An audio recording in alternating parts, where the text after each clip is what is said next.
Esta mañana tenemos el inicio de una actividad importante porque vamos a escuchar a distinguidos profesores, ponentes que van a compartir su vivencia, su experiencia, su conocimiento en el tema precisamente de la educación y de la educación inclusiva. Nos preparamos para iniciar ahí el servicio de traducción simultánea porque este bloque los 4 participantes estarán compartiendo en el idioma inglés y hay una conferencia en el idioma portugués. Sin embargo, el resto del auditorio no tenemos ninguna dificultad porque hay el servicio de traducción simultánea. Comentarles también que para fortuna nuestra, aquí al lado llegará el secretario de Educación de México a una reunión de supervisores de todo el país. Y un dato interesante, a ver si podemos cerrar las puertas.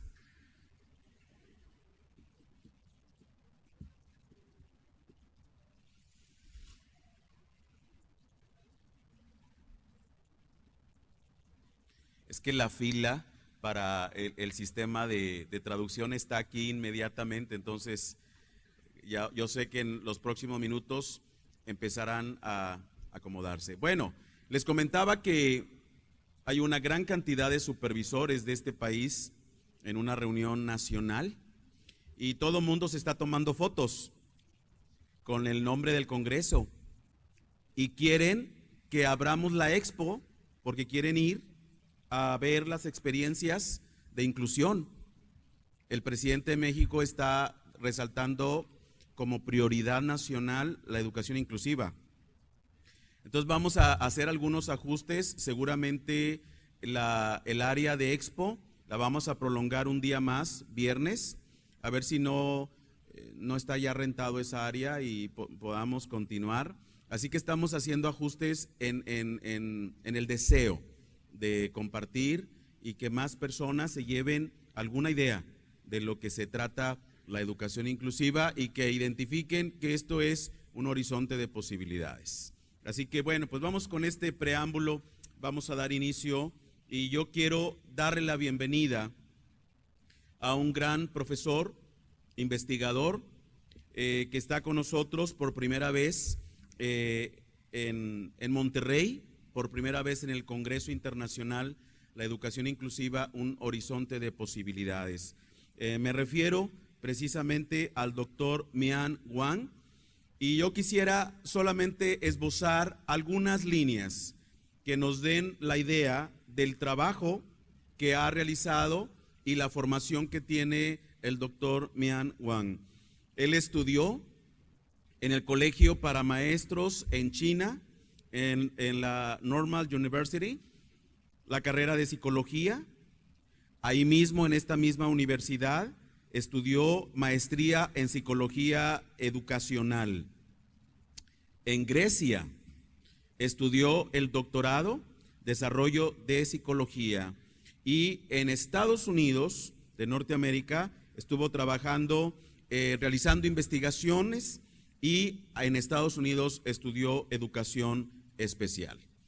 Actualmente él tiene una activa vida profesional y académica desde la Universidad de California en Santa Bárbara y además dirige un consorcio de investigación que busca vincular las diferentes experiencias de países que están en el borde de la zona Pacífico. Para mí es un gran honor que esta mañana Mian Wang esté con nosotros, abra este bloque de conferencias y terminando, Mian sale inmediatamente porque él regresa el día de hoy, deja Monterrey, pero yo sé que se llevará parte de nuestro corazón. Vamos a darle un fuerte aplauso de bienvenida al doctor Mian Wang.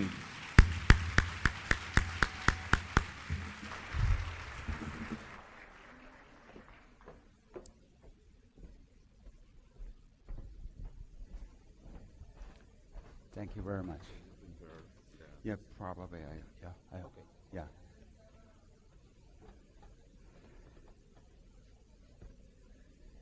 Well, good morning, everyone. Yeah. So I want to begin by thanking Humberto for this great opportunity to be able to come to this conference and share my research work in China. I want to thank him again for the wonderful introduction. I also feel this is a great privilege and honor to be here and to present my work.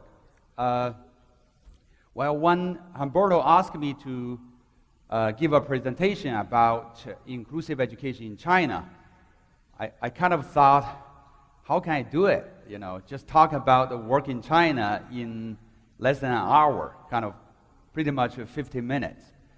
So what I'm going to do today is I'm going to try to really share with my understanding and also my experience in terms of working in China on few projects. But before I get into that, I want to begin with sharing some background information about what's going on in China regarding special education and inclusive education. For some reason, it's working?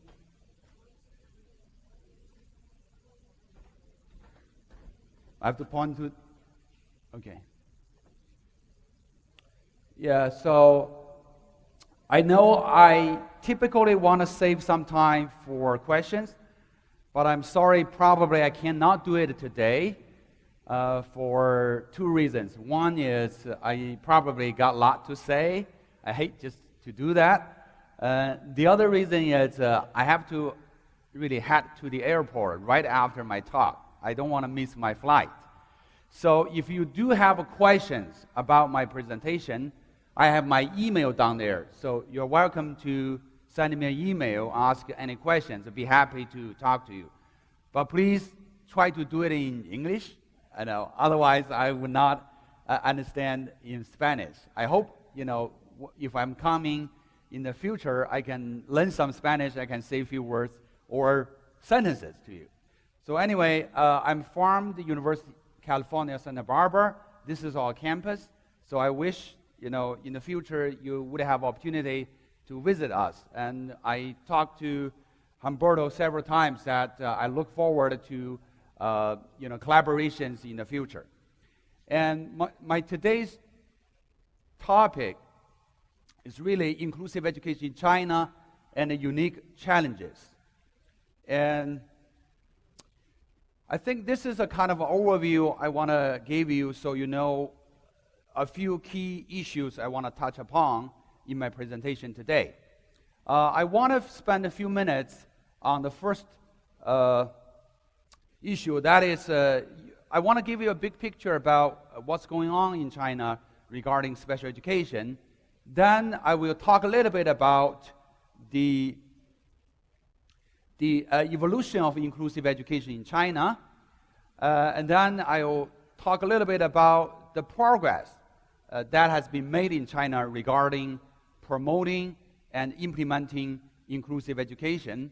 And then towards the end of my presentation, I would like to discuss a little bit about the issues and challenges that have been identified by scholars or by teachers, practitioners, regarding the implementation of inclusive education in China. So that's kind of my plan today. Okay, so before I get into what's going on about special education in China, I want you to look two pictures here.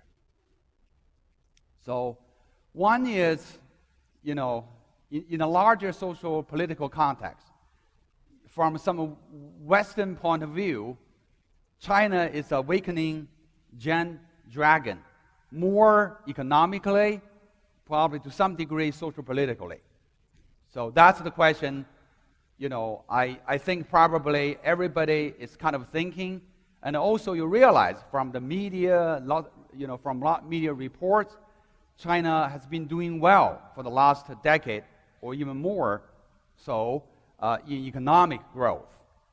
And the reason I put in that context is when we come to the education, particularly special education, I want you to make a connection with this image or some other image, so which I'm going to get into, right?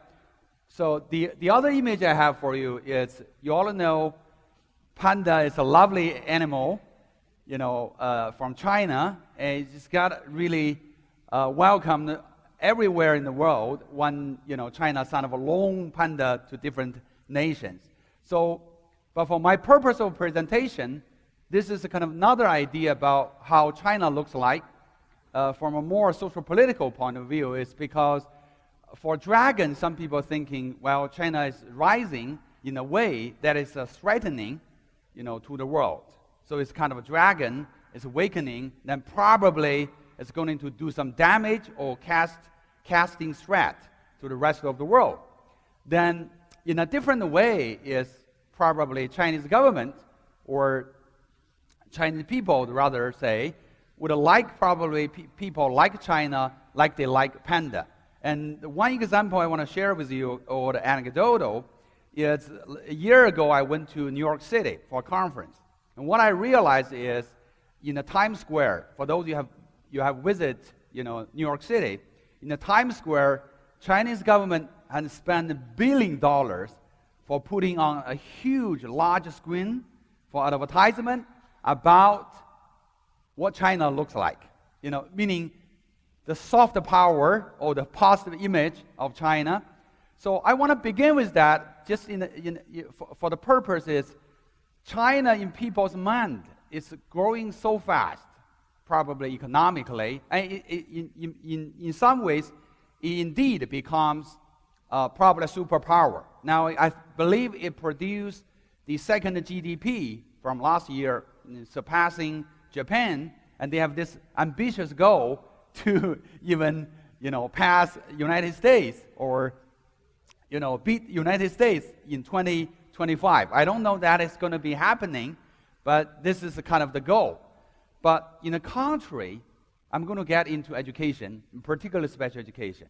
And when I talk about that, what usually comes to my mind in a picture is you have this gigantic, gorilla, maybe 800-pound gorilla in the room with a tiny little maybe cat or something, if you think that way. And that huge gorilla is the economic power of China. And that a small, tiny, maybe still lovely, cat or dog, whichever pet you prefer, you like, is really what's going on about education, particularly special education in China. So hopefully, in that context, you can follow me about, what I'm going to talk about in terms of what's happening in China regarding education, particularly special education. So I want to begin with drawing a big picture about, how or what, special education looks like in China. So there's going to be a few numbers. So please bear with me. I know they could be very boring, but I think they're important numbers to give you some idea, and in a sense, what's going on, about special education in China.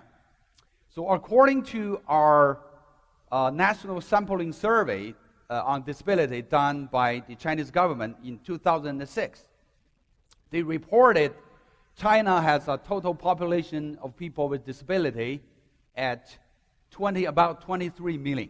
So it's about 6.34% of their entire population. And then the entire population is about 1.4 billion.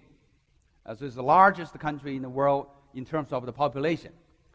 And what is interesting about that report is they didn't go to the level which I wish they could have, is to report the breakdown on whatever the type of disability that the individuals with disability have, and then kind of the breakdown according to the ages.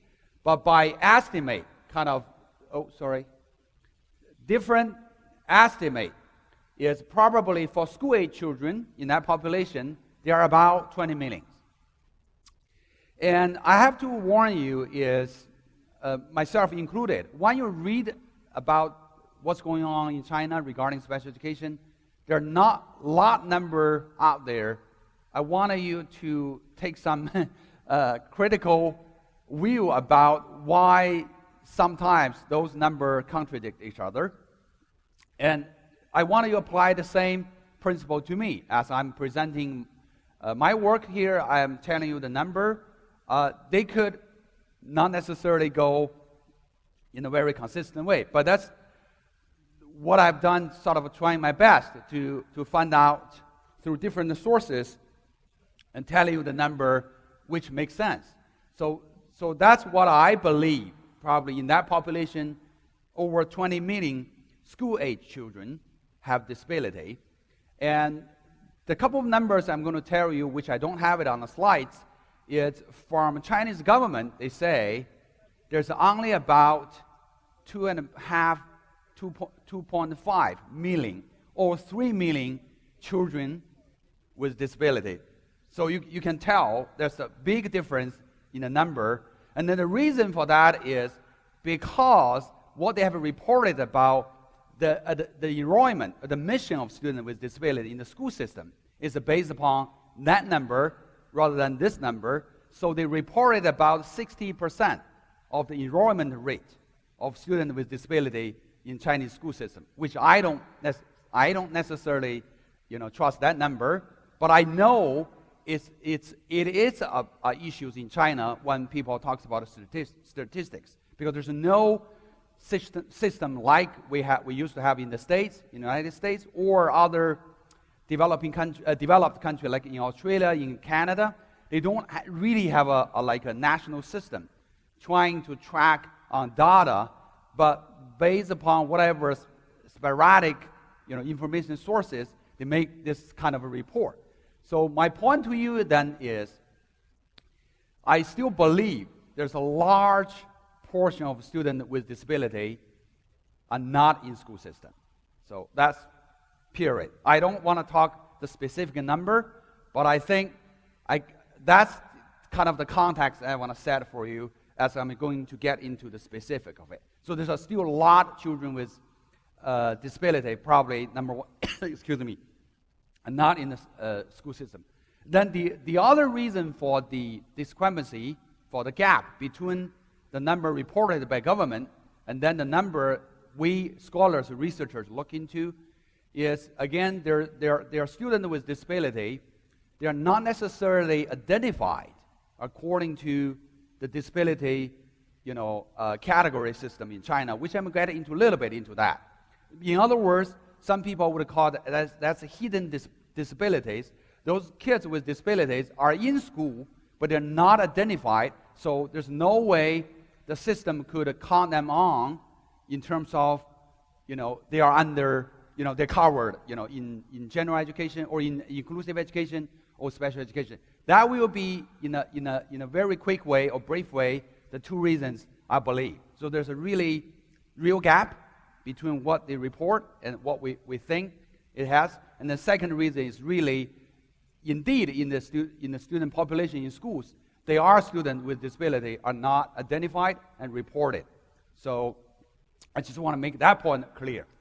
The other thing I want you to understand is China up to today is still a clearly dual education system. In other words, special education, general education are split clearly.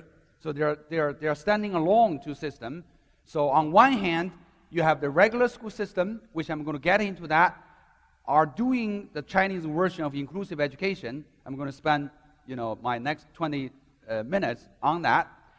And then the other system is really this special education system, which really means a lot of special education schools standing alone for trying to educating students with disability. So I'm going to get into that a little bit. But I want you to understand this is a kind of a dual system. It's a two system that is split away. And then for the regular education, general education, I put in the parentheses 9 plus 3.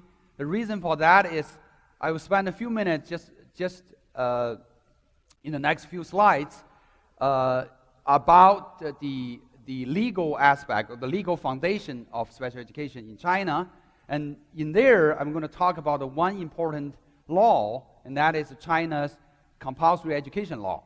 In that law, it defines compulsory education for all the children in China for 9-year compulsory education. So in other words, every kid is included in that sense for 9-year compulsory education. But of course, I will talk about the reality as well. So what it says in law versus what is really happening in the reality. And of course, for special education, for those kids are in a special education school system, they are covered for 12 years. So it's really from elementary to their high school. Yeah. And the last one I want to talk about is in that dual system, particularly look into the other system, the special education system. There are over 300 special education schools in 3 categories. Okay, that's what the official disability categories been defined in China's compulsory education law. There are 3 ones. You can imagine visual impairments or visual disability, whatever the term people use. If you translate the Chinese language directly, it sounds like visual disability, including blindness. And then second, it's hearing impairments, or including deaf. And interesting enough is there's an interesting debate about if that's one category or that's 2 categories, because in Chinese law, which I'm going to talk about in a minute, it combined hearing impairments with speech and language impairments, sort of make it a huge category in one law.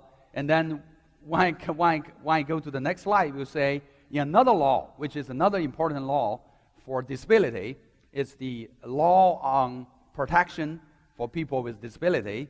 It talks about more categories. So there is already some inconsistency in the legal document, in law, about how people with disability are defined or identified in different categories. Now, for this 3,000 special education schools, they are organized or they are established in 3 categories. Oh, sorry, let me finish the third one. The third one is for children with intellectual disability. So there's a 3-1. One is for visual disability, for hearing, plus language, and the third is intellectual disability. And those are the special education schools that really represent the separate special education system in China. And I want to just say a little bit more about these 3,000 schools. It's really, I have to say, it's really about 1,600 schools plus 1,500 schools they have started to build since 2 or 3 years ago. And I was always, every time I go to China to present, I was always asked about my opinion on this. I understand, from a global, international point of view, I have to say to some degree, this is a step backward rather than forward, in a sense to talking about inclusive education, right? Meaning you're still building more segregated schools in China. But I hope through my today's presentation, I can take you into the specific context for understanding the rationale why China is doing this. I'm not necessarily in a position of supporting that, but I do understand the reason and in a very practical way why they want to do this. It's because I want you first of all connect the point I made earlier. There are just so many students, they are kept at home. They have no school to go whatsoever. So in their mind, this is the way they want to first of all address those kids, particularly with multiple disability and maybe kids with disability in severe needs, at least have some school to go. So that's what they in their mind, the inclusive education is about, in the first place. And of course, I don't know the exact count. It's 1,600 plus, and then probably a lot of those new 1,500 schools have already built, and then some are still ongoing in the construction process. But basically it's about, very soon it's going to be about more than 3,000 special education schools, then covering students over about a 500,000 students with disabilities. Okay, historically, I want to talk a little bit then the evolution of inclusive education in China. So I hope you kind of still follow me in terms of the separated system. Now we come into the general education system, and where the inclusive education really got started in China. And as you can imagine, we still begin with the history of special education. It's even in China after the Communist Party took the power, so that's really starting from the 50s. Special education in China really was primarily about special education, as one system. And that's really primarily about the education for children, deaf or blind. So those in those days those are the special education schools. Then from the 1980s, then the Chinese government started to build special education schools for children with intellectual disabilities. So that's kind of, first of all, historical perspective, how special education in China has evolved. And then in that point, from that point on, particularly since late 80s, this new model, new approach, which is called learning in regular classrooms, or LRC as short name. People call it a Chinese version of inclusion or inclusive education, got initiated. And particularly in 1994, and the China State Council, is really their government, enacted the national LRC policy, and then a lot of the regular schools started to accept students with disability into regular school and do the learning regular classroom since then. But you realize I made a similar comment here is the number of Chinese students in LRC, in the inclusive education remain a mystery. But again, I can give you some number, but I don't necessarily trust it because it doesn't make a lot of sense to me as I look into different information sources. They kind of reported last year there are over about 1.6 million students totally in the special education system, and about 60% of those students, or a little over 60% of those students, are the students in the IRC, in the regular schools. So again, as I said, this is a mystery because I don't have other research data to support why they got this number. But my understanding is, the way that IRC has implemented in China vary greatly from place to place, and particularly if you look into urban schools versus rural schools. And the way they do it is pretty much like they will have, in my last sort of item I talked about, they either have something called a special classes, or special class, where all the students with disability are gathered together and to be educated by teachers and professionals in that way. Or for the really real meaning of LRC is the students with disability are educated together with other students without disability in regular classroom. And that's from the research experience I have in China, and that's really, I have to say, a small percentage. I can tell from the school I worked with, is we're talking about maybe a few students, and not every classroom.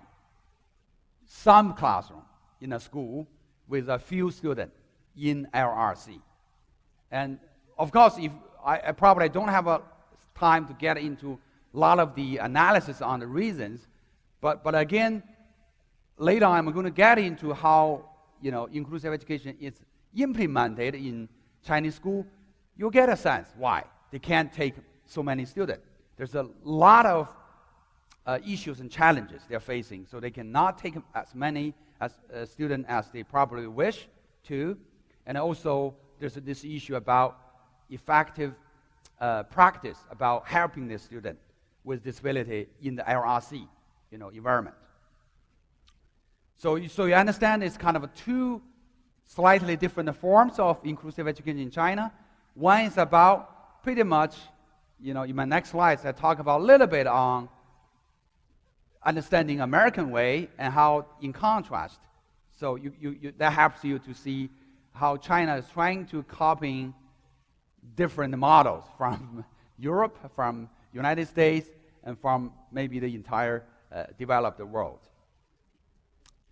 So I know this is a tough question, for people who are sitting here and who have done research on the issues of inclusive education, probably will come to, we'll have some agreement with me about defining inclusive education. I know, Chris, you're going to follow me in your presentation. I don't know how you're going to talk about this, but I understand if you ask maybe 100 scholars, they may give you, if not 100 definitions, but at least maybe 50 or 20 definitions, right? So for that reason, I want to warn you that I'm not suggesting this is a kind of a universally agreed definition, but I don't want to really avoid talking about the definition, particularly how inclusive education is defined in the Chinese context, right?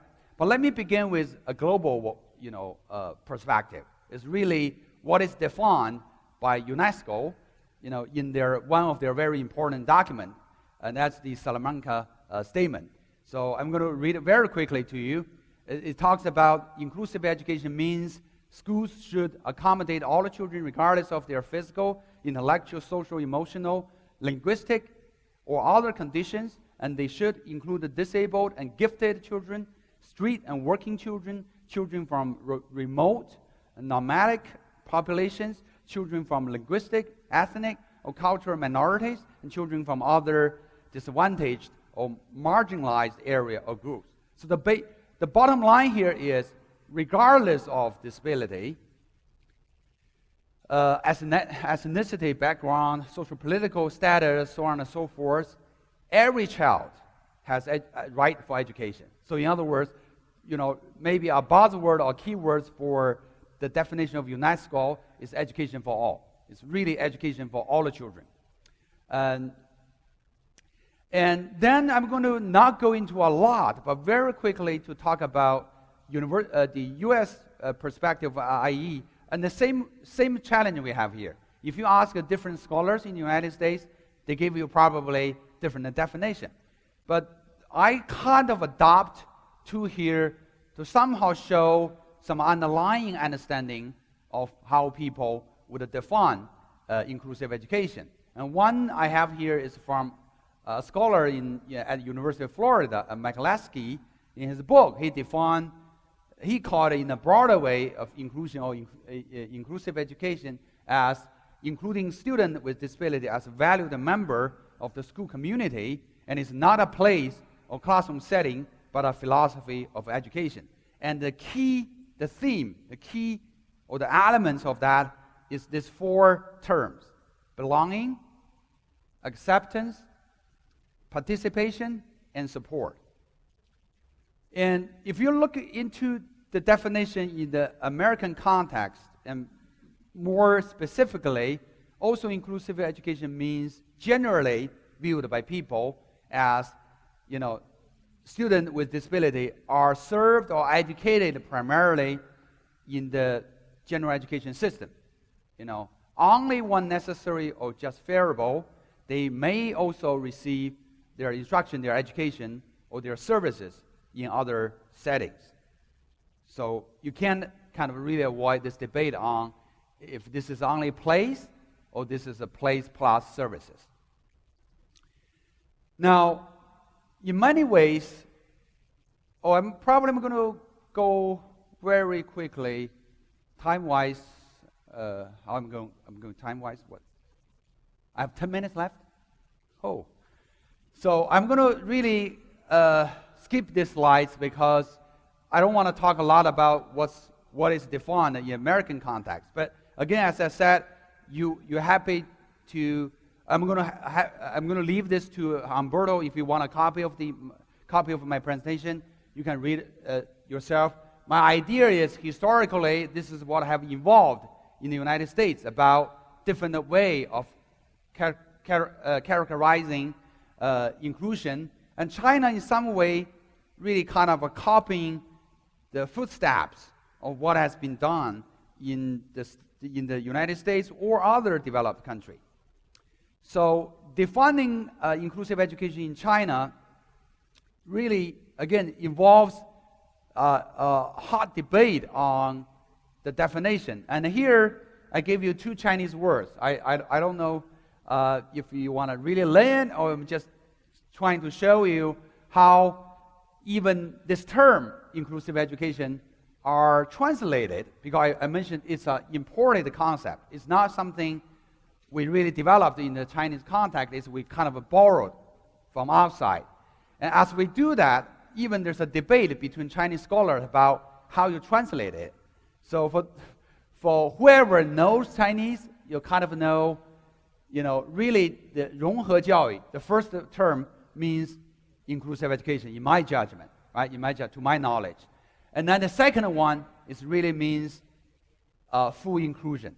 But in China, the two terms got interchangeably used to mean inclusive education. But you definitely understand the reason I have the previous slide is in the U.S. context, people are really talking about mainstreaming, partial inclusion, and full inclusion. In a historical perspective, and also in a practical perspective, meaning how you do with inclusion. So then, in the Chinese context, inclusive education means the student with disability allowed to attend regular school through the LRC, learning regular classroom.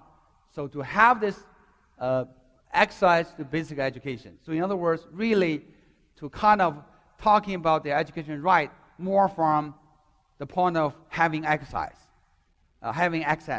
to the school. And then the other point I was trying to make here is unlike inclusive education in the United States, which emphasize list the restrictive environment, which I don't have time to get into all of those. For those of you who are familiar with that literature, you know that means to the maximum extent possible, you want to educate a student with disability together with their peer in the most natural environments. And then the FAPE is really free, appropriate public education. So the key there is appropriate education. It's not only about being physically included. It's really about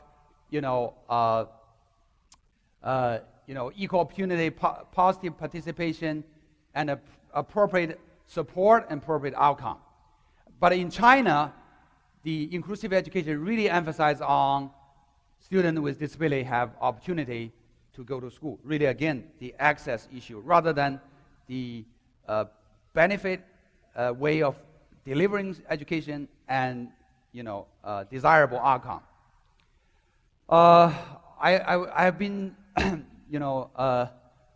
informed that I don't have a lot of time left, so probably I'll see what I can do here is I'm going to try to very quickly go through little legal background about China. Since I already talked some of that, I'm not going to stay very long on this, and now I'll jump into the progress and challenge.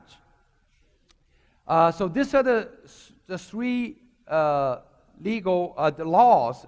Two are national laws, one is international, that China has sort of evolved and then has probably important impact on the inclusive education in China. So I already talked a little bit about China's compulsory education law, which really protects the education rights for students with disability for their compulsory education, meaning 9 years education. And the other law is on the protection of disabled persons. Again, it's sort of recently amended in 2008. It safeguards the rights of people with disability in education, rehabilitation, employment, cultural life, and social welfare, so on and so forth. And the last one, I think a lot of you are familiar with it, is the UN Convention on Rights of People with Disability, and China, in a very surprising way, is the first nation from the East Asia to sign on this convention. I don't mean that they have done all, probably good work in terms of fulfilling all of the requirements, but in a degree that they are the first country to sign on. Unlike some of the other human rights, treaties from the UN, they have been reluctant in terms of signing on that on. But this time, they're really signing on very quickly. And not only last year, they submitted a 3-year progress report to the UN that really summarized on some of the progress. So now let me kind of very quickly get into some of the progress that I have observed, and I get into the challenges. So the one progress, I think, has something to do with the change in law and policy. And I already mentioned some of those, but as you can tell from several policies, there's some different idea, different thinking being reflected in those laws in terms of promoting the idea of inclusive education. Starting from the China's compulsory education law, because it's the first time it really mentioned every child, education right need to be, protected, and then should be educated in regular, schools. And then the law on protection for disabled person, kind of the same way. In the amendment, it kind of emphasized on the enhancement of inclusive education. The CRPD, the UN Convention, kind of really become our driving force now for the reform in inclusive education in China. And plus the really very new policy, I've got a draft of it, it's still under the review for the Chinese government, is this new LRC, learning in regular classroom policy. Yeah, it's meaning it defines how inclusive education should be implemented in school. And very quickly, for the sake of time, there's some change on funding policy as well, because I can go on and on the importance of funding, the money that you need to put on for really doing inclusive education. And there's some really important change recently happening in China, particularly about, first of all, a 4% of GDP being put into education as a whole, and then how much of that will be put into the special education. First, for the first time, because they have said for many years they want to do this for education, but it's happening now. It's the 4% of GDP, which you can think about as a huge number, and then will be put into education funding, and particularly for special education, inclusive education. I'm going to skip the social campaign part because there's a lot going on, and the one quick example I can give you is to really fight the social attitude, particularly the discrimination against people with disability. And only in recent years, we will see in national TV and media that people with disability has been presented in a very positive way, meaning the meaningful life they live as individuals with disability. So that's another interesting change that noticeable. Okay, then very quickly on really about inclusive education practices is I've talked about, building 1,500 special education schools. In some way, people thought that's a step backward, but in the reality of China, or in the Chinese context, they really think it serves a couple of purposes. One is they think those schools can be built to serve kids who have multiple disability or severe needs. They have no school to go now, meaning it's very hard for regular school to take them, maybe in the near future. So they think this is going to be one solution for that. And secondly, they want to use all of this special education school as a resource center to serve the purpose of working with teachers in regular school to promote inclusive education in terms of the skills, the training, the professional development that they need. I have to add one point on that. I know I'm running out of my time. It's in the Chinese regular school system, they don't have special education teacher. So that's really a very odd thing, but you have to think, if they want to do learning in regular classroom, do inclusive education in regular school, they have to figure out how to do that. Not only they need to have special education teachers working in the regular school, and they have to work with, special education schools where they have the best trained professionals to figure out a way to, about how to do, learning in regular classroom. So that's kind of my two major reasons about why they're doing this. And then they have approved over 100 new special education teacher preparation programs, across the nation, kind of in addition to about 60 university level and maybe a couple of hundred, college level, 3-year, 2-year degree programs. So that's another really interesting change in terms of they realize, which I'm going to talk about, the challenges, meaning the lack of qualified teachers. And then they are building a dozen regional teacher training center. One center I can use as an example. It's built at Chongqing Normal University.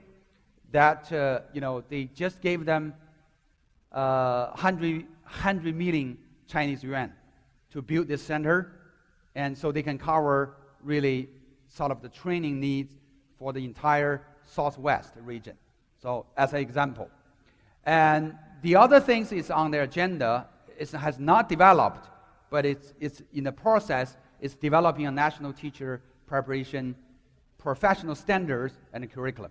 I think the standards is ongoing. I'm participating partially, and then the curriculum is still in the process of talking and forming the committees for starting that.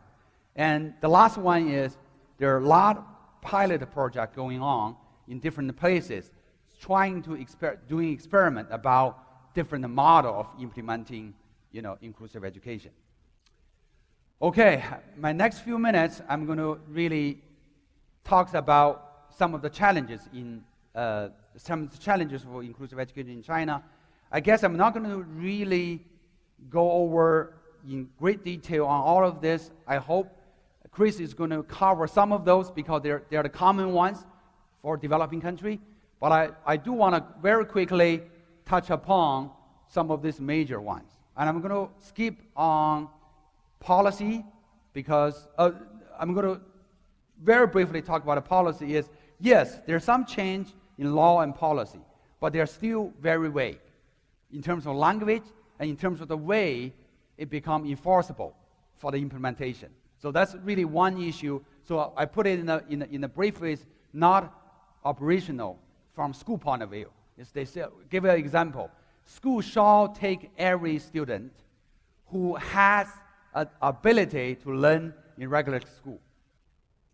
So think about that. Shall, you should take, but then the prerequisite is school has the decision about if this student is capable and ready to do inclusive education in China. So it leaves a lot of room for which way you go. The principal of the school takes this student with disability for inclusive education, or they say, no, I'm sorry, you're not ready.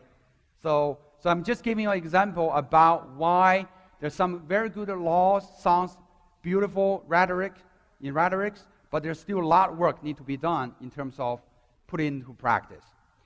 And public awareness attitude, still there's a huge issue about some parents of students without disability are against the idea of inclusive education. Again, put into the context. The context is the Chinese school are really going what? Going for the so-called excellence, by primarily focusing on exam outcome. So they have to do well in exam. So for those parents of children without disability, they will say, well, if the school takes more students with disability, it's going to affect the quality of education for my children. So because eventually in Chinese education system, they have to pass different exams to get into the next level of education, particularly after they're done with compulsory education, right? It's after your 9 year, you have to pass the exam to get into high school system. Otherwise, you're done. So that's really, in policy, it's exclusive in some way already, right? So it's very hard in that culture, in that climate, to try to promote inclusive education. Definitely resource issue. You know, for the school, they're doing learning in regular classroom. They don't have the funding, specific funding they need. They don't have my next one is the qualified teacher to deliver those services to students. Because the general education teacher system in China is again separated from special education teacher training system. They don't have a lot of training, not a lot, maybe zero training, in special education. So they really have no clue sometimes to work with children with disability. So that's why I highlight that. I call it really the bottleneck of inclusive education practices in China, because everywhere you go, they will tell you, we don't have qualified teacher who do it. Then there are some regular teacher, they have the willingness, they take on it, but they have to learn on their job. They have to learn it, how to do it on their job by going to different workshops or through other means. So teacher education system really did not prepare teachers to be successful and to deliver effective practices in inclusive education. I think my time is up, so I'm going to stop here. Thank you very much for the opportunity, and thank you all for the time. I really appreciate it. Yeah.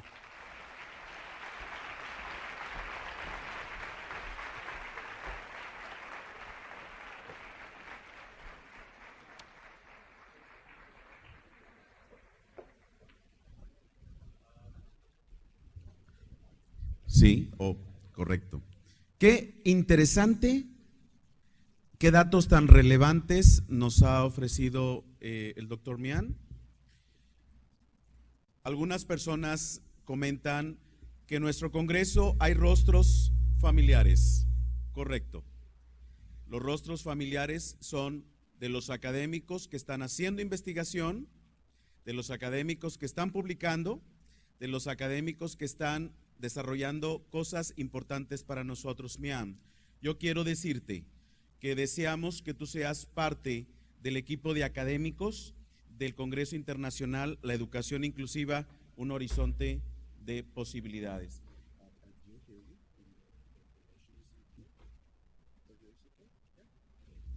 En ese sentido, yo, nuevamente, que quiero presentar la invitación de que seas parte del equipo de académicos que comparten su experiencia en el marco del Congreso Internacional, la Educación Inclusiva, un horizonte de posibilidades. China y México tenemos prácticamente hasta los mismos retos y podemos aprender juntos y podemos trabajar juntos. Muchas gracias por estar con nosotros, muchas gracias por ser parte de esta gran familia que se llama Congreso Internacional, la Educación Inclusiva, un horizonte de posibilidades. Y queremos, a nombre de toda esta comunidad, hacer entrega de este reconocimiento. Dice la comunidad educativa de la Escuela Normal de Especialización Humberto Ramos Lozano, otorga el presente reconocimiento al doctor Mian Wang por su destacada participación en el Congreso Internacional, la Educación Inclusiva, un horizonte de posibilidades. Con gratitud y aprecio, Monterrey, México, junio del 2013.